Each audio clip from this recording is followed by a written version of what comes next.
In a quaint village surrounded by rolling hills and lush forests, there lived a young boy named Taro. Taro was known for his sharp mind and quick learning. He excelled in his studies and was often praised by the villagers for his intelligence. However, despite all his knowledge, Taro felt an emptiness inside. No matter how much he learned, he never felt satisfied, always seeking more, always feeling there was something missing. One day, Taro heard about a wise old master who lived at the top of a nearby mountain. The master was said to possess profound wisdom, understanding the mysteries of life that no book could teach. Determined to find the answers to his deep-seated questions, Taro decided to visit the master and seek his guidance. The journey to the mountain was long and arduous. Taro walked for hours, climbing steep paths and crossing turbulent streams. As he ascended higher, the air grew thinner and the landscape became more rugged. But Taro's determination drove him onward, fueled by the hope that the master would finally provide him with the answers he sought. After what felt like an eternity, Taro reached the top of the mountain. There, nestled among the clouds, was a small, humble hut. Smoke rose gently from the chimney, and the scent of herbal tea filled the air. With a deep breath, Taro approached the door and knocked. The door creaked open, and an old man with kind eyes and a long white beard greeted Taro. "Welcome, young seeker," the master said in a gentle voice. "What brings you to this remote place?" Taro bowed respectfully. "Master, I have studied many things and gained much knowledge, yet I feel an emptiness inside. I seek wisdom that will fill this void and bring me peace. Please teach me."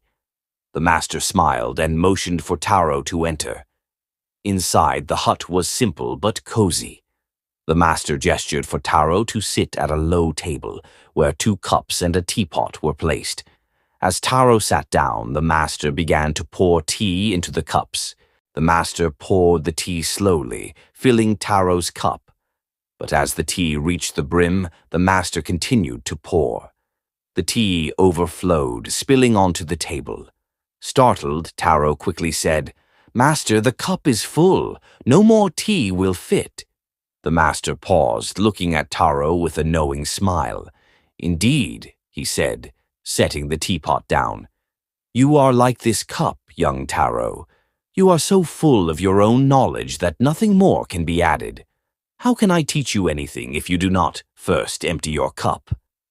Taro stared at the master, the weight of his words sinking in. The realization was as clear as the overflowing tea.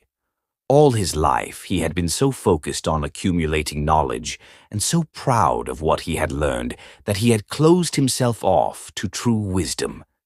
His mind had become like the full cup, unable to receive anything new. The master continued, "In order to learn and grow, you must first empty yourself of your preconceptions and pride. True wisdom comes not from filling your mind with facts, but from opening your heart and mind to new experiences and new perspectives. Only then can you find the peace you seek." Taro nodded, humbled by the master's words. "But how do I empty my cup, master?" he asked, his voice soft with newfound humility. The master leaned back, his eyes twinkling with wisdom. "Practice letting go, young Taro. Let go of the need to always be right.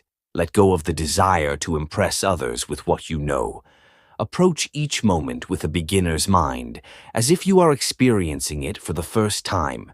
When you empty yourself of ego and expectation, you create space for true learning and for true understanding."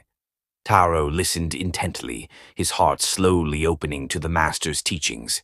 He realized that, in his pursuit of knowledge, he had been focusing on the wrong thing. It wasn't about how much he knew, but about how open he was to learning and experiencing life without the burden of preconceived notions. After spending the day with the master, Taro felt a deep sense of calm. The emptiness he had felt before was slowly being replaced by a quiet, serene understanding. He thanked the master for his wisdom and began the journey back down the mountain. As Taro descended, the path seemed different and lighter. The landscape that had once appeared rugged and harsh now seemed beautiful and full of life. He noticed the way the sunlight filtered through the trees, the sound of the birds singing, and the fresh scent of the mountain air. Everything felt new, as if he were seeing the world for the first time.